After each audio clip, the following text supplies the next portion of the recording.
지난해 취업자 수가 21만 명 넘게 줄어 22년 만에 가장 많이 감소한 것으로 나타났습니다. 특히 대면 서비스업과 임시 일용직, 청년 등 취약계층에 고용 충격이 컸던 것으로 분석됐습니다. 코로나19로 인해 양극화가 심해질 수 있다는 우려가 커지자 정치권에서 코로나 이익공유제를 도입하자는 제안이 나왔습니다. 민간 기업의 자발적 참여 여부를 놓고 찬반이 엇갈리고 있습니다. BTJ 열방센터 관련 코로나19 확진자 수가 하루 새 80명 넘게 늘었습니다. 열방센터 측이 역학조사에 비협조적으로 나오자 국민건강보험공단은 방역방해의 책임을 물어 치료비 등을 청구하기로 했습니다.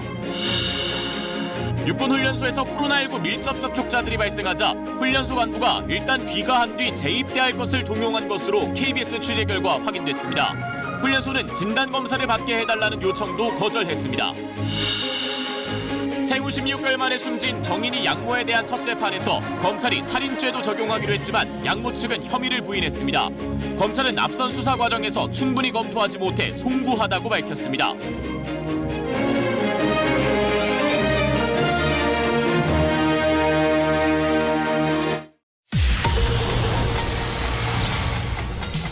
정인이 사건 첫 재판에서 검찰이 양어머니 장모 씨에 대해 살인 혐의를 추가했습니다. 몸이 쇠약해져 서 있기도 힘들어한 정인이에게 두 다리를 벌려 지탱하도록 강요한 새로운 학대 정황도 공개했습니다. 장 씨 측은 고의는 없었다고 주장했습니다. 코로나 사태로 지난해 취업자 수가 22만 명 가까이 줄었습니다. 1998년 외환위기 이후 최대 감소폭입니다.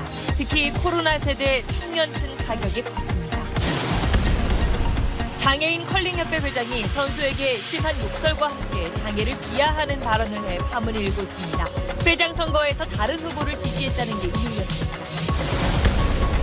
백내장 수술 뒤 곰팡이균에 감염된 사람들이 크게 늘고 있습니다. 실명 위기에 처한 경우도 있는데 보건당국은 피해 실태 파악도 제대로 하지 못하고 있습니다. 보상도 막막한 상황입니다.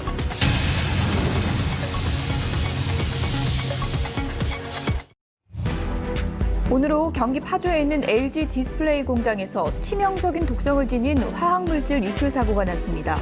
직원 7명이 호흡기와 팔다리 화상 등을 입어 이 중 2명이 심정지 상태로 생명을 위독했다가 상태가 호전됐습니다.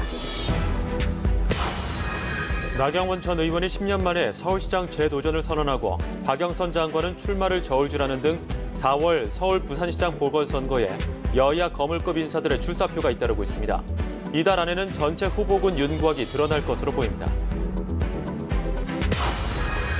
16개월 입양아 정인이를 학대해 숨지게 한 혐의로 기소된 양부모에 대한 첫 재판이 열렸습니다. 학대 치사 혐의만 적용된 걸 두고 논란이 컸는데 검찰이 결국 재판에서 살인 혐의를 추가했고 법원 밖에 모인 시민들은 엄벌을 촉구했습니다. 코로나19 신규 확진자 수가 이틀째 500명대를 기록하며 완만한 안정세가 이어졌지만 진주국제기도원과 경북 상주 열방센터 관련 감염이 계속 확산하고 있습니다.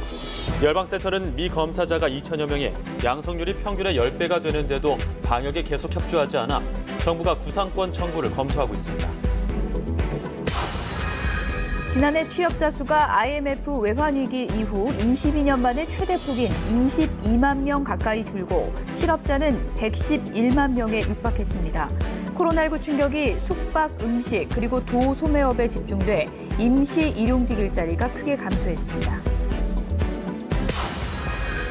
북한 김정은 국무위원장이 8차 당대회를 마무리하며 핵무력 강화를 통한 군사력 증강을 거듭 강조했습니다. 남북관계 개선 메시지는 찾기 힘들었는데 김여정 부부장은 우리 군 당국의 북한 열병식 동향 추적을 거칠게 비난하며 직책 강등에도 존재감을 내보였습니다.